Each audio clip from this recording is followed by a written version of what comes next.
www.GreensideDawah.com/donate. Reality is that when we listen about the heroes of Islam, they should be a source of inspiration for me and you. Me and you, they would motivate us. Because we are living in times of fitna. And in times of fitna, you need people of motivation. When Ali radiallahu anhu gave his first khutbah, what did he say? And this was an amazing time. Because this was a time of great fitna and difficulty. After the demise of the Prophet ﷺ, no other difficulty was greater than the assassination of Uthman radiallahu anhu.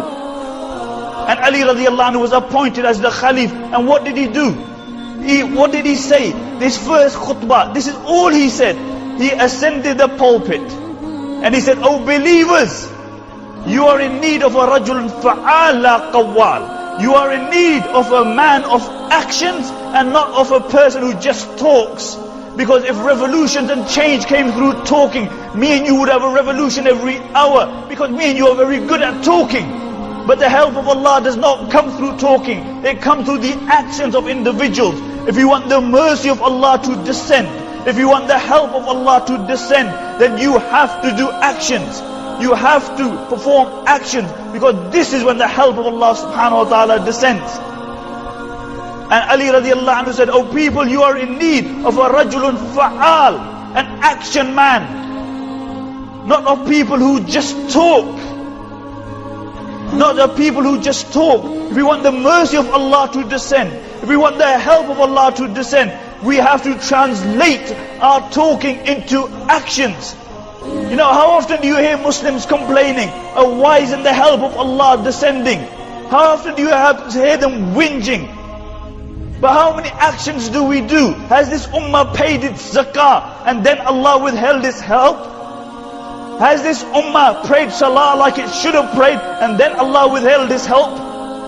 Has this ummah made the Prophet ﷺ their role model, then Allah withheld His help? Has this ummah made people like Abu Bakr and Umar and Khadija and Fatima their role models and then Allah withheld His help? Has this ummah had the concern of the Prophet ﷺ? Has it a concern for the rest of humanity and then Allah withheld His help? Or do we have this warped perception that somehow Allah is obliged to help us? Somehow, na'udhu billah, as though we are Allah and Allah is our slave. Understand, you are the slaves, Allah is Samad. You have to fulfill the conditions and then the help of Allah descends. That's when the help of Allah descends. Not that you do nothing and you go on lackadaisically in your lives. Dunya is your maqsad. You don't learn anything about your deen and somehow Allah is obliged to help you. Allah is the Lord, Allah is Khaliq, Allah is Malik. Allah does not require to help anybody. And your numbers don't make any difference. You can be 1.6 million, 1.2 billion, they don't make any difference. Your power, your wealth doesn't make any difference. What counts in the eyes of Allah is your quality, not your quantity. Your substance. And this is why Allah says, "Kam min fi'atin qalilatin ghalabat fi'atan kathiratan bi'idhnillah." How often do you see that a small group of people, a small regiment defeats a large regiment? Why? With the help of Allah subhanahu wa ta'ala. With the help of Allah subhanahu wa ta'ala. In the time of Khalid bin Walid, in the battle of Yarmouk, this was the ultimate battle. After this day, the Christians never came into the Arab Peninsula. The Muslims were 41,000.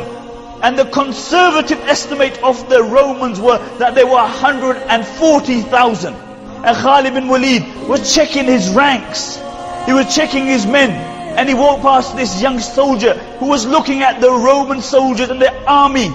And he marveled at their numbers and how much weapons they had.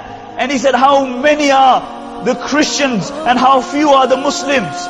And Khalid bin Walid radiallahu anhu said, Don't say that. For say, how many are the Muslims and how few are the Romans and the Christians? Because weakness comes from being forsaken by Allah subhanahu wa ta'ala. Weakness comes from being forsaken by Allah. If you lose Allah, you lose everything.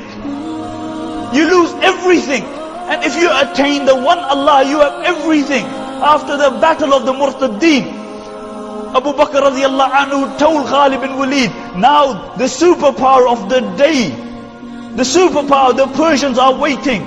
And he said, go and deal with them, but allow your men, those who want to go home, because they fought many battles, to go home. And Khalid bin Walid made the announcement. He has 13,000 men. Out of those 13,000 men, 11,000 decided to go. He only had 2,000 men, and he was going to face the superpower, the Persians. And he wrote a letter to Umar ibn Khattab, and he said, "Oh Amir al-Mu'mineen, I've only got 2,000 men left." And Umar and Abu Bakr radiallahu anhu sent a reinforcement in the shape of how many men?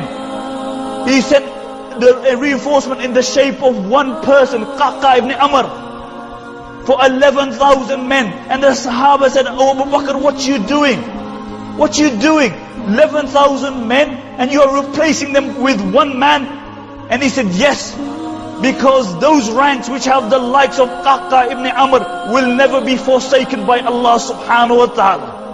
Because these were men of substance, and by Allah, these people were never forsaken by Allah. You never had the concept of Guantanamo Bay, Belmarsh. You were never humiliated in the time of Umar ibn Abdul Aziz. One Muslim prisoner was humiliated in the Byzantine lands, and the news reached Umar ibn Abdul Aziz, and Umar ibn Abdul Aziz wrote a letter to the governor, and he said, "Before you place this letter down, free that Muslim prisoner, for by Allah I will send an army which begins here and ends where you are." There was never a time, really, there was never a time like what happens in Israel and Palestine in the time of Mu'tasim. One Muslim lady was slapped in the Byzantine lands, and she cried out, "Wa Mu'tasima!" And the Romans began to laugh, and they said, "Why are you calling Mu'tasim? He's thousands of miles away. You think he's going to jump on his black and white horse and come and save you?" And the news reached Mu'tasim. The news reached Mu'tasim, and Mu'tasim sent an entire army for the izzah of one Muslim lady. And he told every single one of them, he said, "Each one of you climb, and when you go on a black and white horse." And you look how Allah subhanahu wa ta'ala turns the tables. Wallahi, one Israeli soldier gets kidnapped, who by international law is upholding an illegal occupation. And the Israelis follow the sunnah of Mu'tasim, and they send the entire army. They send the entire army. But the difference between their army and Mu'tasim's army is that Mu'tasim's army didn't terrorize